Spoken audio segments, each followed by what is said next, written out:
राजा रघुवंशी हत्याकांड में सोनम गिरफ्तार हो चुकी है। उसे फिलहाल पटना के रास्ते सीधे शिलांग लेकर जाया जा रहा है। इस बीच कोलकाता में भी ठहरा जाएगा, लेकिन उसकी एक जांच रिपोर्ट आई है और वो रिपोर्ट है प्रेगनेंसी को लेकर। यानी क्या सोनम प्रेग्नेंट है या फिर क्या उसे कोई इंजरी है, कोई दिक्कत, कुछ परेशानी उसके शरीर में अब तक हुई है, या उसे कहीं चोट लगी है। क्योंकि सोनम लगातार अपनी बातों में ये कह रही है कि उसे किडनैप किया गया था। उसके साथ 10 दिन तक क्या हुआ उसे नहीं पता। हालांकि इन बातों को साफ तौर पर दावे के मुताबिक खारिज किया जा रहा है कि वो सोनम केवल अपनी बातें बदल रही है, अपने आप को बेगुनाह साबित करने के लिए इस तरीके की बातें बना रही है। मेघालय पुलिस की तरफ से साफ कर दिया गया है कि भाई जो हत्या है वो साफ तौर पर सोनम के कहने पर हुआ। सोनम को मास्टरमाइंड बताया जा रहा है। हालांकि दूसरी तरफ 3 जो आरोपी हैं, 4 आरोपी हैं, जिनमें 3 को पहले हिरासत में लिया गया, 1 को बाद में लिया गया और इन सबको ट्रांजिट रिमांड पर लेकर मेघालय की पुलिस जो है वो पूछताछ करेगी। इस बीच जब सोनम की प्रेगनेंसी रिपोर्ट आई तो उसने सबको चौंका दिया। इस प्रेगनेंसी रिपोर्ट को देखने के बाद अब रघुवंशी हत्याकांड यानी राजा रघुवंशी हत्याकांड में साफ तौर पर कुछ भी नहीं कहा जा सकता, क्योंकि मामले में अब सवाल ये खड़ा हो गया कि अगर आने वाले दिनों में जब सोनम की फाइनल रिपोर्ट आएगी और उसमें अगर वो प्रेग्नेंट पाई जाती है तो फिर ये बच्चा किसका होगा। सवाल ये है कि क्या राज या फिर राजा, क्योंकि हाल फिलहाल के दिनों में ही वो अपने पति को हनीमून पर लेकर गई थी और अब रिपोर्ट्स आ रही हैं, आरोप हैं कि वहां से अपने पति का खून करवाने के बाद सीधे इंदौर पहुंचती है और वहां राज के साथ ठहरती है।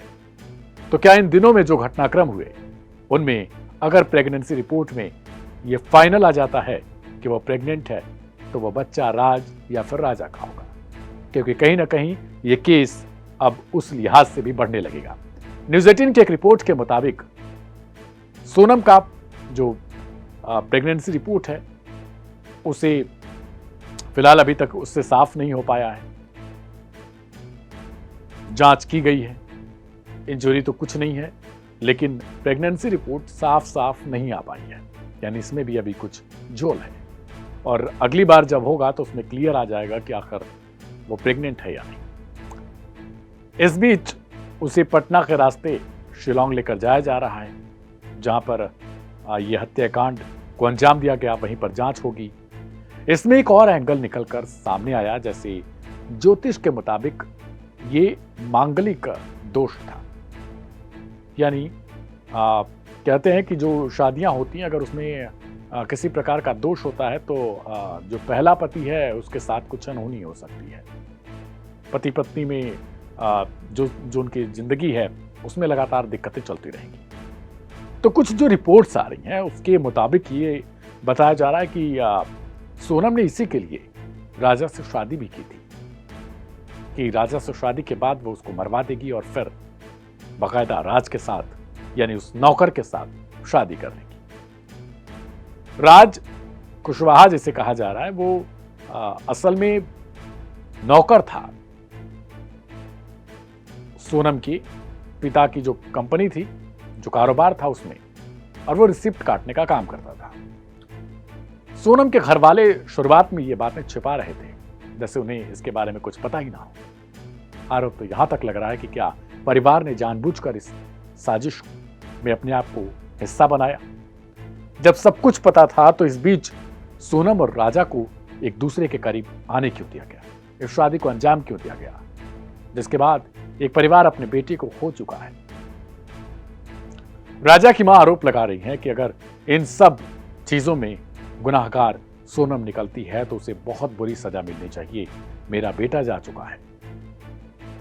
एक किस्सा आपको सुनाता हूं सोनम का, जिसे सुनने के बाद आप सिहर उठेंगे। दरअसल शिलांग में जब सोनम की उसकी सासू मां से आखिरी बातचीत हुई थी तो उसकी एक कॉल रिकॉर्डिंग भी वायरल हुई थी। उसमें जो सोनम की सास है वो पूछती हैं कि बेटा कुछ खाया है कि नहीं तुमने, बहू कुछ खाया है कि नहीं, क्योंकि आज तुम्हारा 11वीं का व्रत है। इस पर सोनम जवाब देती है कि मैं भला कैसे भूल सकती हूं, 11वीं का व्रत मैं अपना तोड़ नहीं सकती, जबकि वो पहले ही उस होटल में अकेले बैठकर खाना खा रही थी और कहा यह जा रहा है कि यह खाना वो तब खा रही थी जब उसने राजा को मरवा दिया था, यानी राजा की हत्या करवा दी थी। बाकायदा जो मीडिया में रिपोर्ट्स चल रही हैं उसमें कहा जा रहा है कि सोनम ने ही कहा कि इसे अभी मार दो यहीं पर, और फिर पीछे से राजा के सिर पर वार किया गया और उसके बाद धारदार हथियारों से उसको बेरहमी के साथ, बर्बर तरीके के साथ मौत दी गई। और फिर यहां से सोनम खुशी खुशी उस होटल के लिए रवाना होती है जहां पर वो ठहरी हुई। सोनम कंटिन्यू अपनी चैट्स, अपनी लोकेशंस राज के साथ शेयर कर रही थी। इसी लोकेशन के सहारे जो किलर्स थे उन्हें वहां पर पहुंचाया गया जहां पर सोनम घात लगाकर अपने पति को लेकर गई थी, लेकिन अपनी सास से बातचीत में कह रही थी कि ये मुझे कहीं लेकर आए हैं। और इस दौरान सोनम की सांसें फूल रही थी। सास को लगा कि मेरी बहू के साथ बेटा हो सकता है ज्यादती कर रहा हो, उसे जबरदस्ती कहीं लेकर जा रहा हो। सास तो बेचारी ये सोच रही थी कि कहीं मेरी बहू के साथ कुछ अनहोनी ना हो जाए, उसे दिक्कत ना हो जाए, क्योंकि अभी अभी वो आई है और उसके मायके वाले कुछ आरोप न लगाने लगे। लेकिन कहते हैं ना कि शातिर दिमाग, खुद को चालाक समझने वाले लोग अपने ही पैरों पर कुल्हाड़ी मार रहे होते हैं। सोशल मीडिया पर राज कुशवाहा और इसके अलावा राजा रघुवंशी की 2 तस्वीरें वायरल की जा रही हैं और इनमें पूछा जा रहा है कि आखिर कौन पसंद करने योग्य है। हालांकि किसी के चेहरे या फिर उसकी बनावट पर कोई शंका नहीं की जानी चाहिए, उससे यह नहीं तय होना चाहिए कि प्रेम करना चाहिए या नहीं। लेकिन जो कुछ भी राज और सोनम ने मिलकर राजा के साथ किया, उससे तो सवाल यही पूछ रहे हैं लोग कि राजा जो एक बिजनेसमैन था, जो एक राज से तो बेहतर ही था, उसको छोड़ के सोनम को आखिर राज में दिखा गया। यानी राजा से बेहतर सोनम को राज कैसे लग गया? और अगर उसे बेहतर ही लगा था तो फिर उसने ये सब नाटक क्यों किया? आखिर किसी की जान, किसी की हत्या क्यों करवाई?